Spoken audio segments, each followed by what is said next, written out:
Hello and good morning friends, welcome to the CEC-UGC live lecture. Dear friends, as you know that we are carrying a series on operation management, and under this very series we have conducted numerous lectures. Today also we are going to talk under this very this particular series, and today we are going to talk on production planning, layout and location. And for this we have again with us in our studios Dr. Subhash Kakkad. Dr. Kakkad is an eminent academician, and through our EduSet platform he used to deliver very live lectures, very lively. He used to place various examples so that it becomes easier for you to understand the topic. So without wasting time, I would like to welcome our guest Dr. Subhash Kakkad, and dear friends, under his able guidance, let's try to understand what basically production planning, layout and location is, that is under our series operation management. Hello sir, welcome to the EduSet lecture.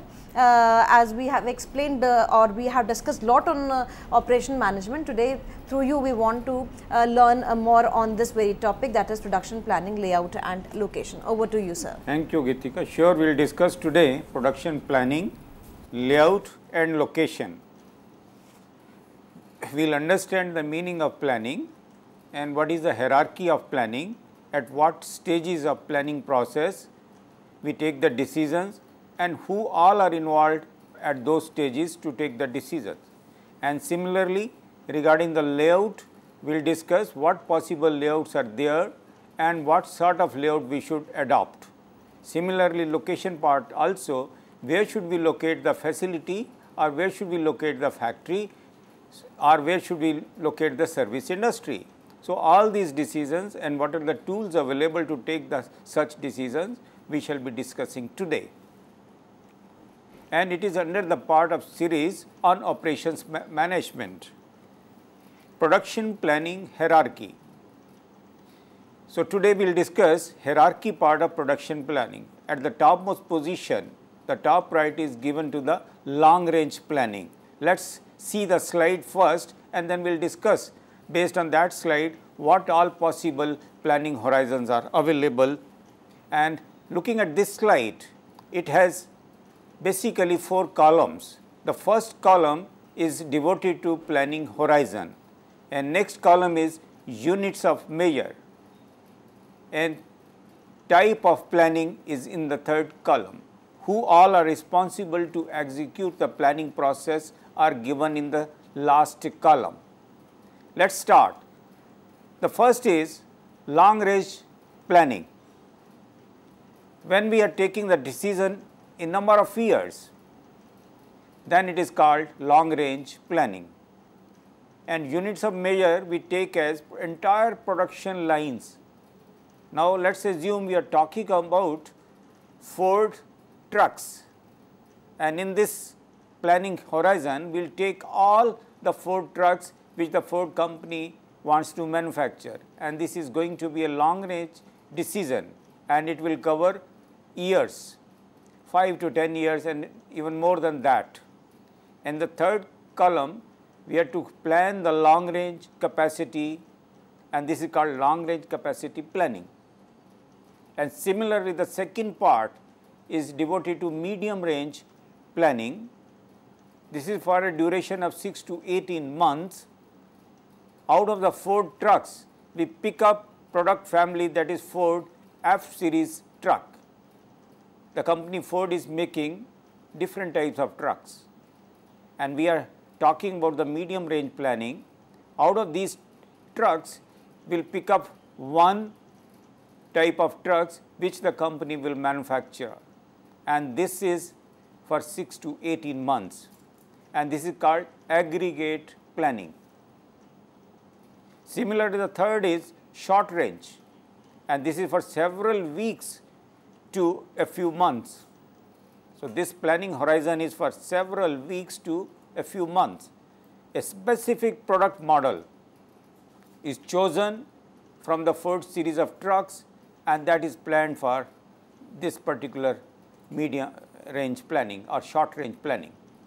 And this is, say for example, Ford F-150 is selected for the short range production schedule. And now look at the planning process. Under short range planning process, this is called master production scheduling. This is called master production scheduling. So, viewers are to understand the planning hierarchy.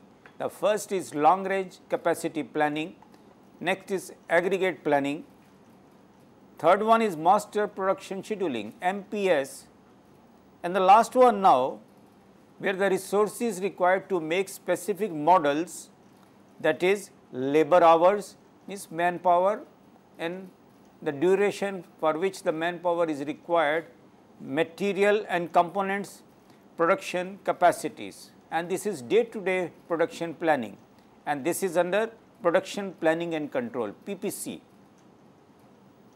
Now, we will see who all are responsible at these planning horizons. The long range capacity planning, executives such as vice president of operations make long range plans for facilities, major supplier plans and processing plans, and it means the topmost person in the operations department takes the decision for the long range capacity plans. As far as aggregate planning is concerned, division operations managers make plans for employment, layoff and hiring, inventories, utilities and facilities. Third one is MPS, master production scheduling. Under this, factory operations managers make plans for master production schedules for quantity and timing of production of finished goods. Production planning and control, day to day operations and factory operations managers make plans for production schedules of parts and assemblies to be manufactured or to be purchased, and this is a day to day planning process, and this is called PPC. Under day to day planning process, under PPC, we have 4 systems available. Pond drainage system, when we have random demand. Push system runs through MRP, material requirement planning, and this is suitable for job shop system. Pull system, JIT, just in time, and this is suitable for repetitive manufacturing process.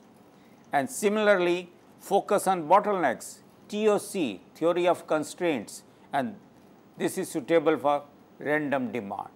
Once we have understood the planning horizon, now we will understand these systems. What does it mean when we say pond draining system, push system, pull system and TOC? We will define these systems. Pond draining system. In the pond draining system of planning and control, the emphasis is on holding reservoirs of materials to support production. This system uses large amounts of raw materials, work in process and finished goods inventories. The meaning is, say for example, in the manufacturing process, the work centers are there. These work centers will run full to their capacity. Their holding capacity will be first made full, and then the extra production will be transferred to the next work center, and from the final work center it will go to stores as an inventory.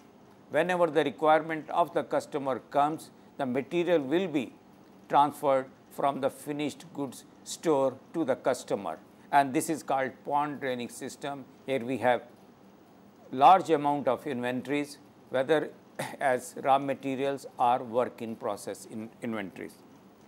Push system, this system of production planning in which products are moved forward through production by the preceding step in the process, and basically this process or this system is based on MRP, material requirement planning, and planning is involved in running this sort of system.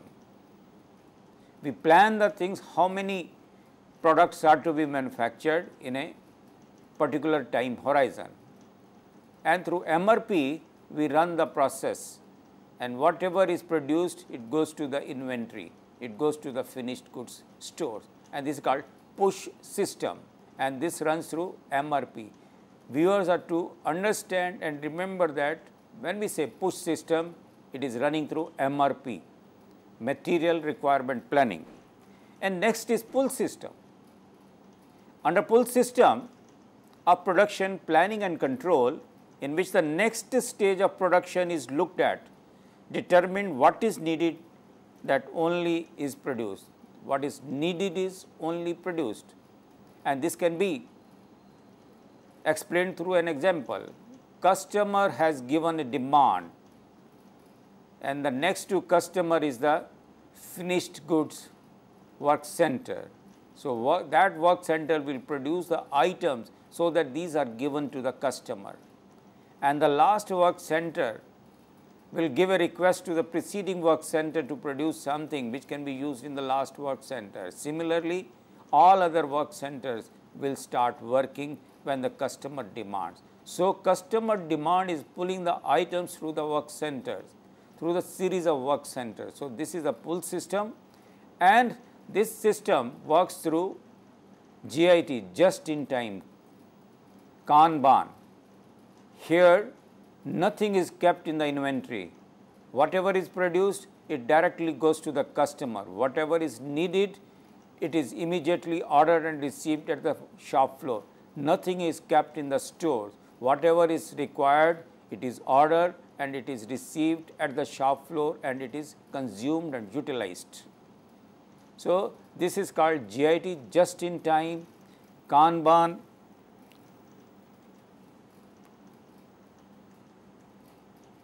Just in time manufacturing system, production and inventory control system based on small lot sizes, stable and level production schedules, and a pull system of production, system of enforced problem solving. When we say pull system, it is through JIT, just in time, Kanban, zero inventories are kept. Demand from the customer is there, and that will trigger all the work centers in the company to start production, and before that nothing will move. So, last stage in the production process pulls the items from the preceding work centers. Nothing is kept in the inventories. Whatever is received, that is given to the shop floor people, and it is consumed. Theory of constraints, TOC, debottlenecking, the process constraints, the philosophy and production control approach of managing bottlenecks or capacity constraints, and this system is suitable for random demand. Material requirement planning. I said push system works on MRP, material requirement planning. The raw materials purchased, parts and other components are subject to what is called dependent demand. There are two types of demands, dependent demand and independent demand. For the finished product, the demand is said to be independent demand, and the parts and the raw materials, sub-assemblies, semi-finished products which are used in the finished product, and demand for those products is called dependent demand. MRP, material requirement planning, it is a computer based information system that translates master schedule requirements for end items into time phased requirements for sub-assemblies, components and raw materials. There are three things being talked about: the raw material, components and sub-assemblies, which are required in the production of a main product. At what stages these products are required, that time horizon is made, and MRP starts working through the computerized system, and at that stages of time the material is received and consumed in the plant, and this runs through MRP system. MRP inputs. In the MRP system, there are three types of inputs: the master schedule, which is the governing factor in running the MRP; the bill of materials, which is also called BOM, when the bomb is exploded, it gives the quantities of all the sub-assemblies, raw materials, semi-finished products used in the main product. The bomb gives the consumption of all these assemblies, subcomponents and raw material for one unit of production, means one product. And if we have X amount of production to be made, and these quantities are multiplied by X, and this is through BOM, bill of materials. And the next is the inventory records. Whatever is there in the record, whatever is required, whatever is in the pipeline, and whatever is to be ordered, all these calculations are made based on these three informations: master schedules, bill of materials, and the inventory records available. MRP processing. How the MRP is processed? MRP processing takes the end item requirements specified into time phased requirements for assemblies, parts and raw materials. End product is a finished product and it is demanded by the customer. What is the time given to the customer for supply of this finished product is one information. Then we know through the manufacturing process at what stages all other components, raw materials and some assemblies are required. A back calculation is done through the computer and MRP starts working and delivers the items at those timings, so that without any delay we are able to manufacture the product and give it to the customer to fulfill his demand. Gross requirements: total expected demand for an item or raw material in a time period is the gross requirement, and the scheduled receipts, open orders scheduled to arrive from vendors or elsewhere in the pipeline. So, these two information again are given by the MRP and in a computerized manner. The first one is gross requirements, and this is a total expected demand for an item or raw material in a time period, and this is a dependent demand based on the independent demand of the finished product. Scheduled receipts: whatever is going to arrive, that is the scheduled receipts, and this information is also given by MRP process. Projected on hand: the information on the availability of these sub-assemblies, raw materials and the components available in the stock is given. Expected amount of inventory that will be on hand at the beginning of each time period is also given through MRP, and the net requirement is calculated. The actual amount needed in each time phase is calculated, because we know what we require, what is available in stock, what is there in the pipeline. The balance is to be ordered, and that order for those items will be made, and this is done through MRP. So, we will see the formula also. Net requirement is equal to gross requirements minus available inventory, and the available inventory is equal to projected on hand minus safety stock minus inventory allocated to other items. Here one thing has been talked about: inventory allocated to other items. We are talking about one finished product and the components required for that particular product. If there are more than one products being manufactured and there is a common component required for that item, then inventory is allocated. Inventory is earmarked for those kind of products also. So, we have to subtract the quantities which have been earmarked for other than the required product. So, that has to be subtracted. MRP outputs: we have discussed MRP inputs, now we will discuss MRP outputs. From the MRP process, what sort of output files we are going to get? Primary reports are there.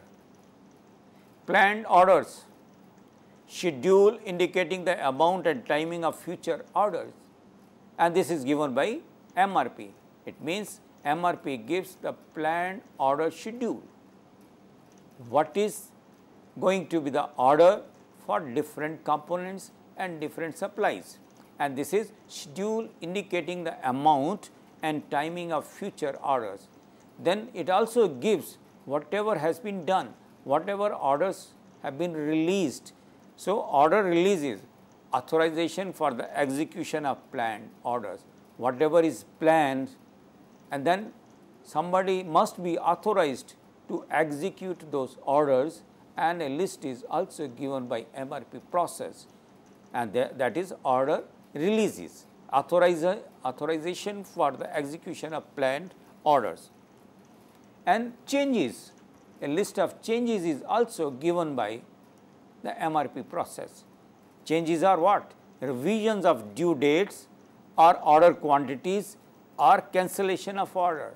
This information is given by MRP. Based on this information, further action is possible. Without this information, further action is not possible. Whatever corrections are to be made, those are given by MRP process. We have discussed so far primary reports. Now, we will discuss secondary reports also. These secondary reports are performance control reports. So, we have to evaluate the system also, how this system is working, and this is given through secondary reports.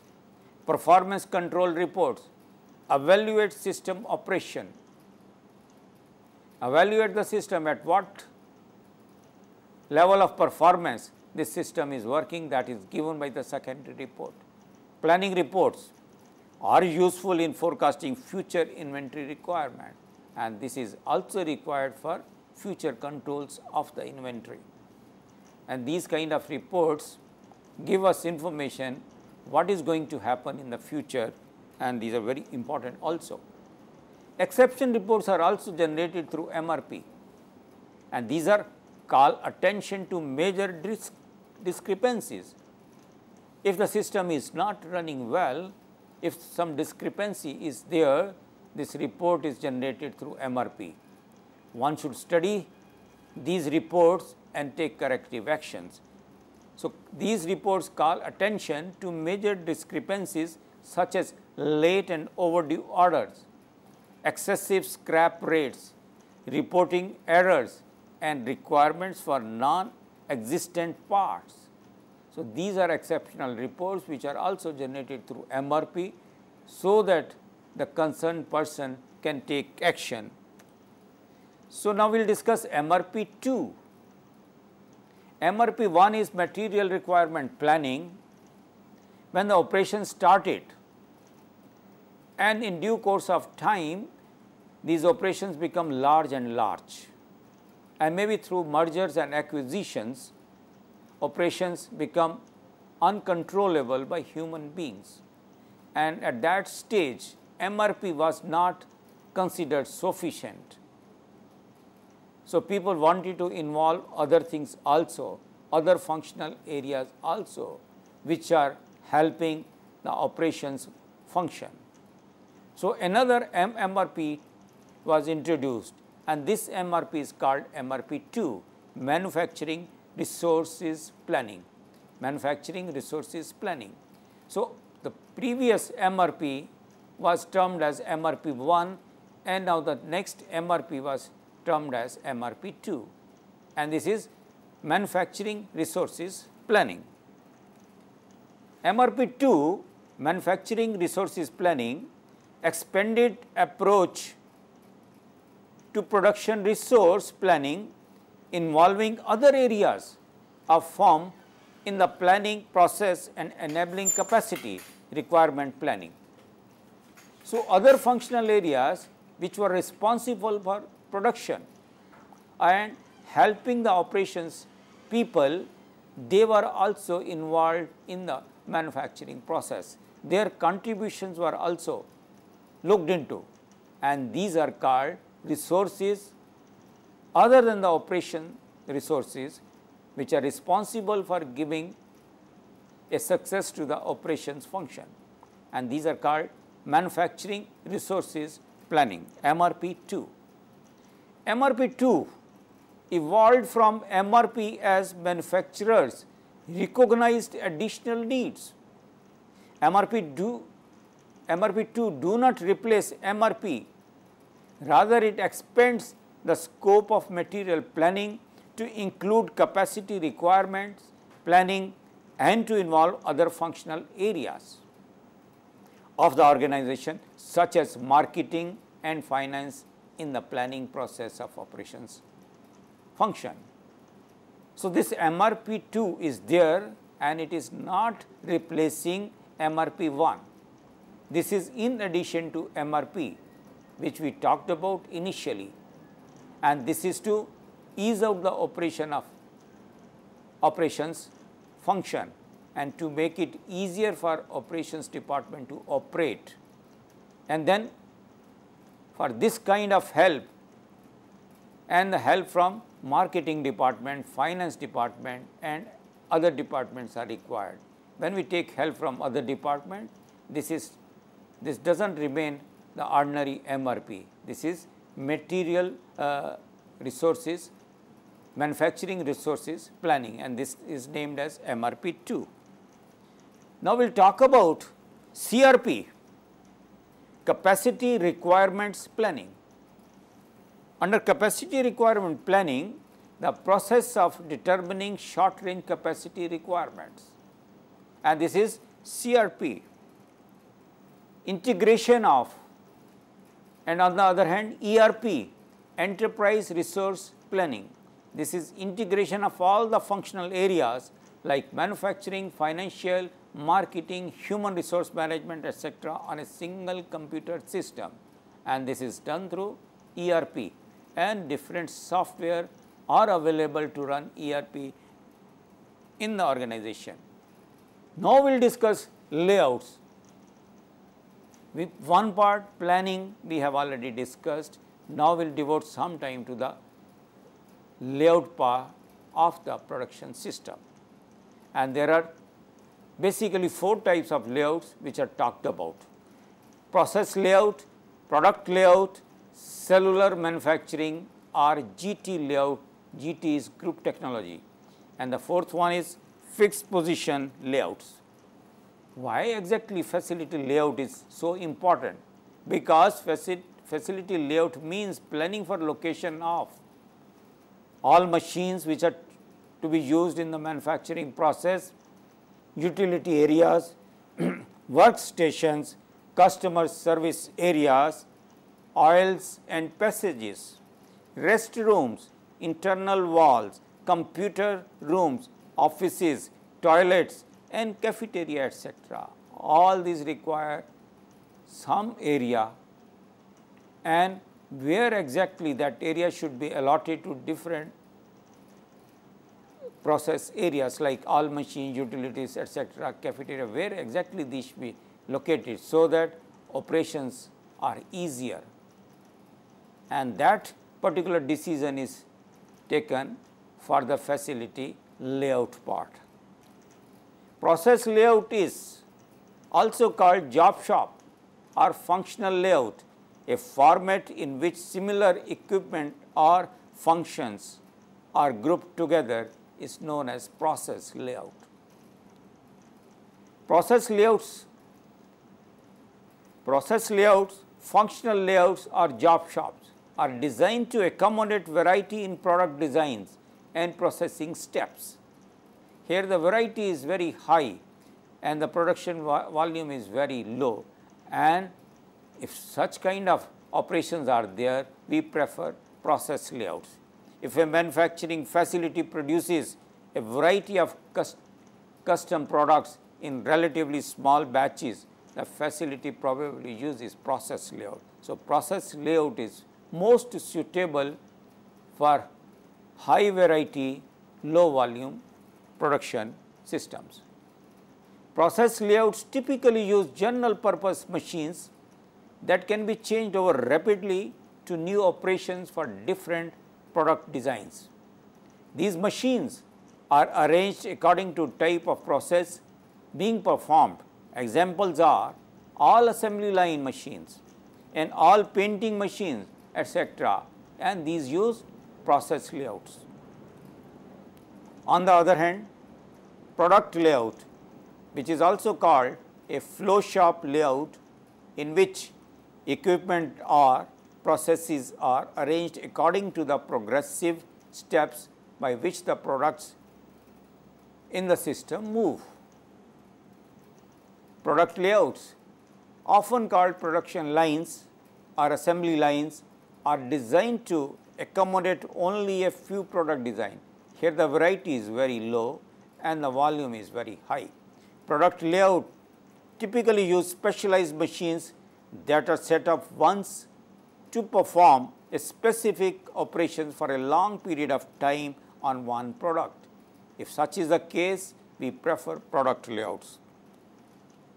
And these product focused layouts are of two types, for continuous production as well as for discrete manufacturing. Continuous production example is soft drink industry. So, we use product layout, and for automobile industry we use discrete manufacturing, and again we have the same concept, product focused. And now we will discuss group technologies, cellular layouts. Under this type of layouts, which is also known as group technology, groups similar machines into work centers or cells. Similar machines are grouped together in one particular cell to work on products that have similar shapes and processing requirements. So, if such is the case, the layout used is of GT, group technology, or cellular layout. Cellular manufacturing or group technology, GT/CM. Machines are grouped into cells, and the cells function somewhat like product layout. Islands within a large shop or process layout are available as GT or CM. Sets are machines like saw, lathe, grinder, drill mill, etc. are arranged normally in the form of U for easy operation, and these are basically GT, group technology layouts. Fixed position layout, the last one is fixed position. The product remains in one location and equipment is moved to the product. Location is fixed for the product, like construction of a house. Location is fixed, what all things are required, they are moved to the location of the house and they perform their job and go away. Similarly, building of a ship uses fixed position layout. Whatever machines, materials, etc. are required for building a ship, these are brought to the location of the ship, and the location of shipbuilding is fixed. All things, raw materials, etc. are brought to that location and ship is manufactured and built at site at a fixed position. Fixed position layouts, some manufacturing and construction firms use a layout for arranging work that locates the product in a fixed position and transports workers, materials, machines and subcontractors to and from the product. Fixed position layouts are used when product is very bulky, large, heavy and fragile. So, these are the products where fixed position layout is preferred. The fixed position nature of the layout minimizes the amount of product movement which is required for building the product. Craft is used computerized relative allocation of facilities technique, a method to help devise good process layout. This is a method which is used to have a good process layout, and the full form of craft is computerized relative allocation of facilities technique. The other software used is SLP, systematic layout planning, a technique for solving process layout problems when the use of numerical flow data between departments is not practical. So, SLP is used in those conditions. Now, we will discuss the facility location also. We have already discussed production planning facility layout, and now we will devote time to facility location. Where exactly the factory should be located, where exactly the service industry should be located, what all factors are responsible for taking a decision on the location of such organizations. Issues in facility location. What are the issues which are to be considered while locating a factory? Proximity to customers. It should be near to the customer. Business climate must be available near the location. Total costs are minimum. Infrastructure is available. Quality of labor, whether it is skilled, whether it is unskilled, the availability of quality labor should be there. Suppliers should also be around the facility. Other facilities should also be available nearby. Political risk should be minimum. Government barriers should not be there. Trading blocks, environmental regulations, again whether these are present or not, we have to see these factors before taking a decision on the location of the factory. Host community should also be seen. Competitive advantage, whether we have an advantage of competition in that particular location, we have to see as an issue before taking a decision on the location of any facility. General process for facility location. We will discuss what is the process basically used for deciding the location of a unit. First, creation of a multifunctional team to perform the study. A team should be formed and it should be multifunctional. From different functional areas, members should be chosen and they should form a team. Preliminary analysis, study of the company's strategies and the policies of the company to translate them into facility location requirements should be analyzed and a preliminary decision should be taken. Due to the big quantity of factors affecting facility location, the company should determine which is the criteria to evaluate the different alternatives: transportation needs, land, supplies, labor, infrastructure, services, environmental conditions. Out of these factors, and we have to analyze what all factors are most responsible, and those should be considered before taking a decision on the location of the facility. The multifunctional team must distinguish between dominant factors and secondary factors. Dominant factors are the primary factors and those factors which cannot be ignored while taking the decision. And out of the factors which we have discussed, we have to segregate what are the primary factors, what are the dominant factors, and then we have to identify the secondary factors also. And we call the primary factors or the dominant factors are essential factors which cannot be ignored, and secondary factors are desirable factors. We have to identify the factors as essential factors and desirable factors, and then search of location alternatives be started. Establishment of a group of location candidates. So, we must have alternatives available for locating the factory. One factory, maybe there are 4 or 5 locations, and those should be listed for taking a proper decision on locating the facility. Then evaluation of alternatives. An evaluation technique should be devised to evaluate the different locations, and then we have to decide the best location. Evaluation of alternatives, detailed analysis is to be carried out.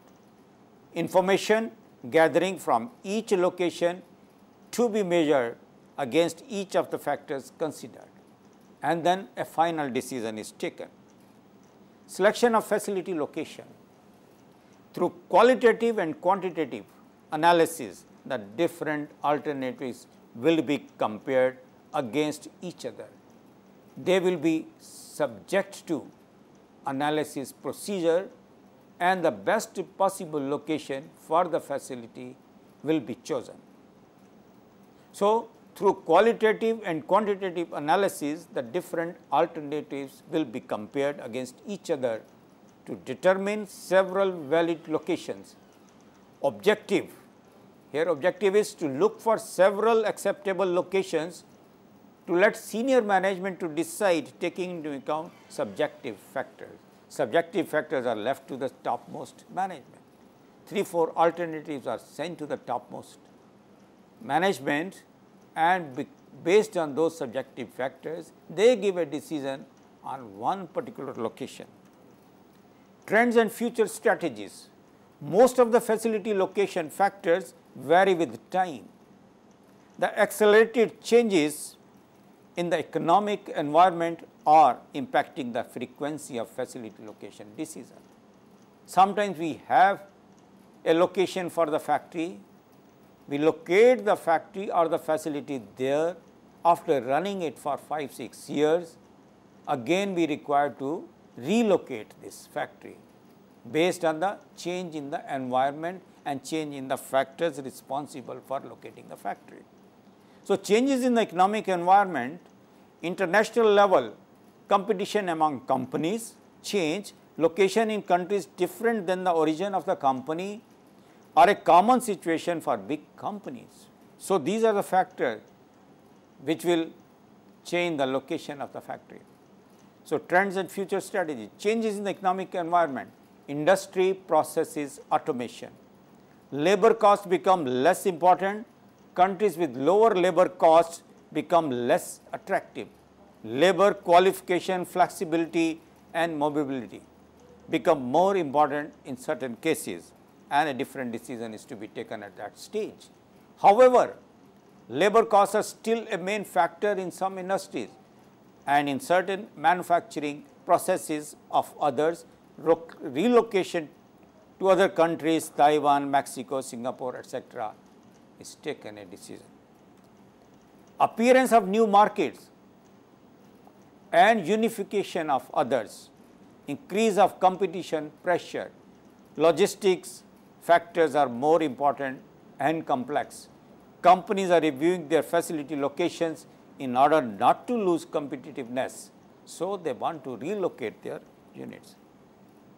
Changes in economic environment, transportation and IT development helps in internationalization of the operations, higher geographical diversity in location decisions.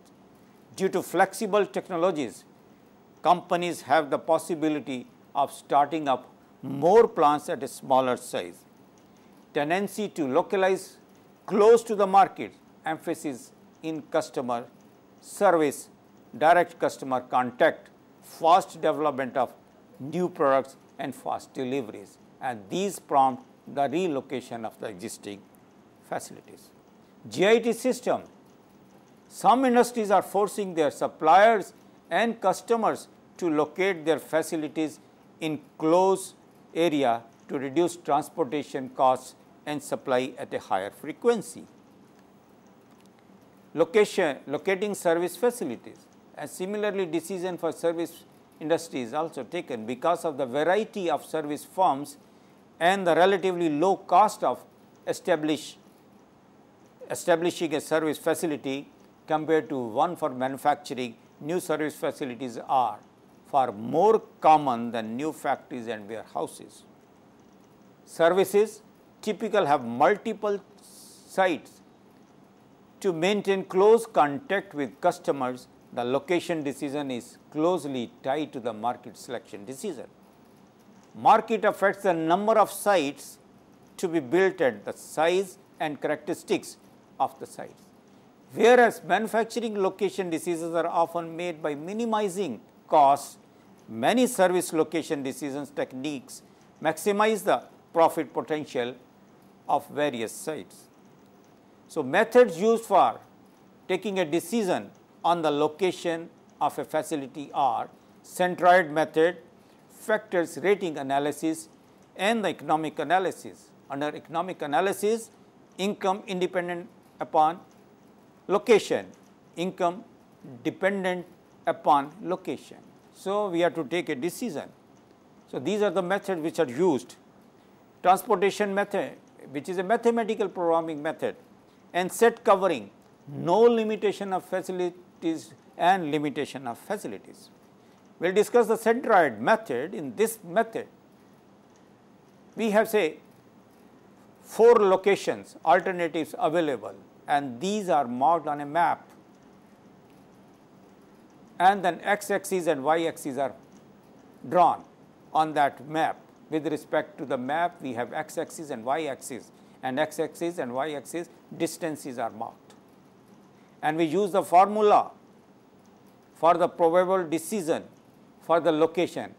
Let us have Cx and Cy are the coordinates for that location, and Cx and Cy are calculated, means x coordinate is calculated by sigma dix into Vi. Vi is the volume of that particular market and divided by the total volume sigma Vi.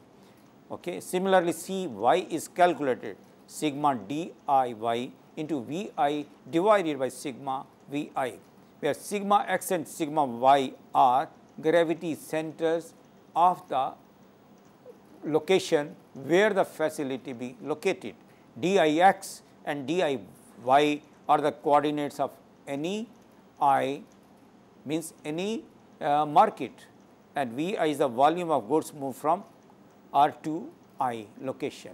So, based on this, we calculate the coordinates of the probable location of the facility, and these coordinates are marked on the map and the location is decided, and this is called centroid method or the center of gravity method. Factor rating method. There is one more method which is called factor rating method. Under this method, there are 6 steps in the method. Develop a list of relevant factors called critical success factors. We have discussed a lot of factors. Out of these, we will select the important critical factors. Assign a weight to each factor. We will assign a weight to each factor. Develop a scale for each factor. Score each location for each factor.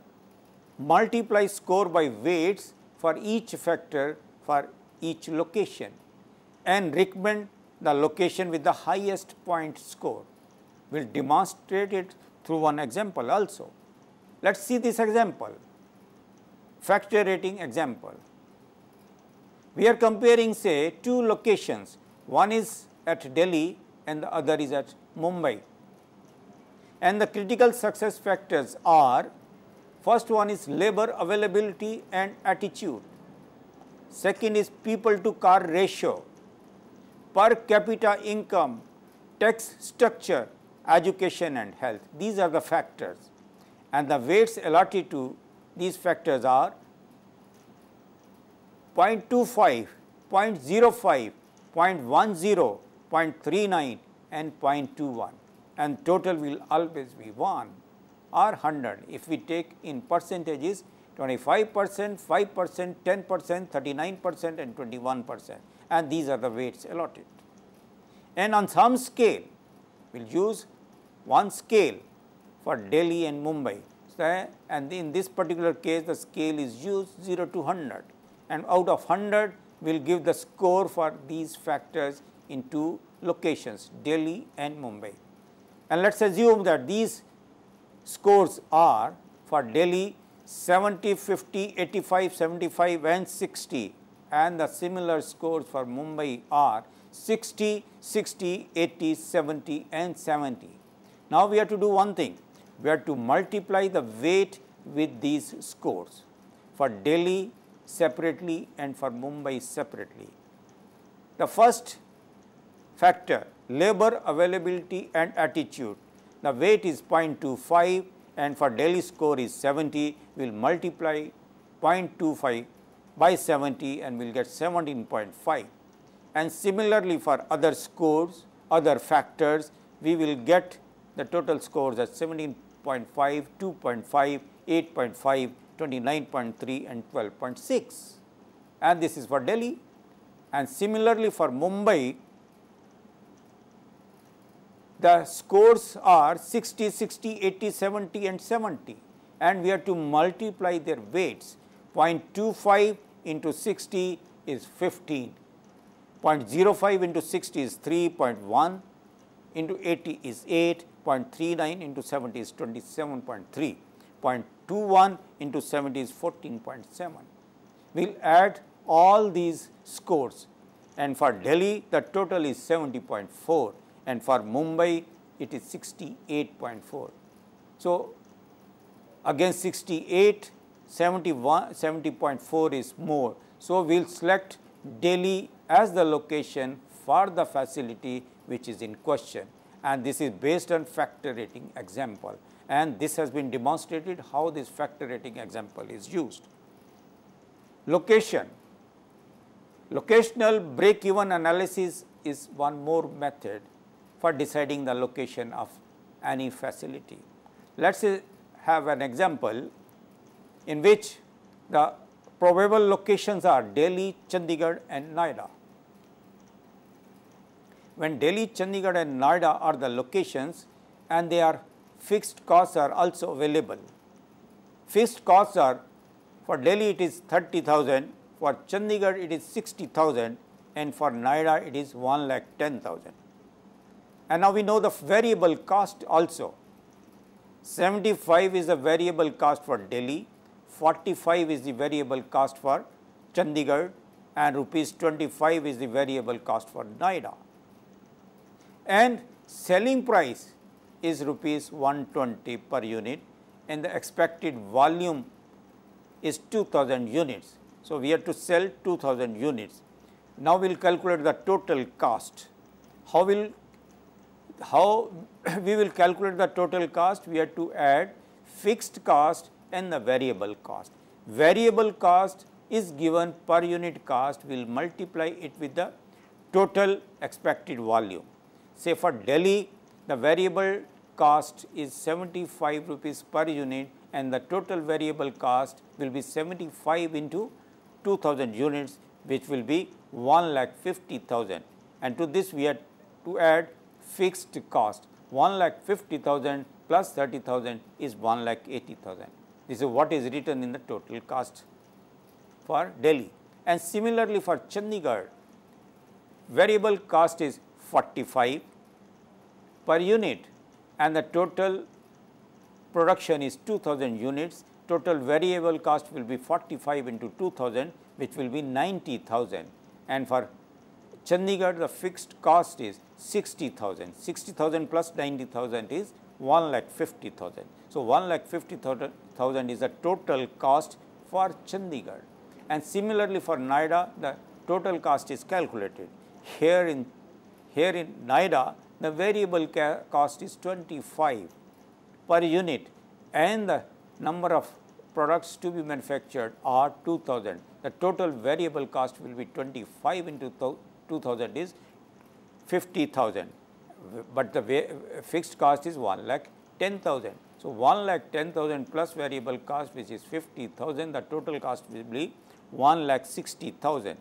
So, the formula used is the total cost is equal to fixed cost plus variable cost into volume. Now, we will compare the total cost for these locations. When we see this is the best cost is for Chandigarh, where it is only 1,50,000. So, we will prefer Chandigarh as the location for locating the facility which we are talking about. So, this is one more method which is based on break-even analysis.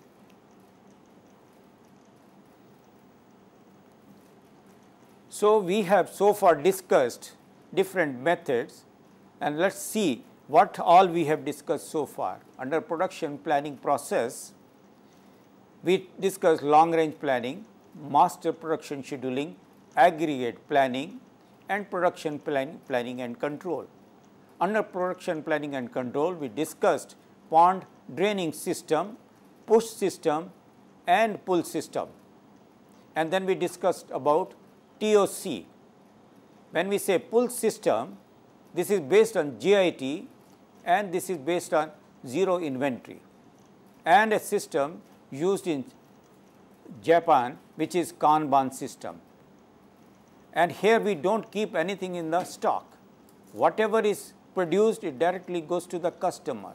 Whatever is received as raw material, semi-finished product or sub-assemblies are given to the shop floor people.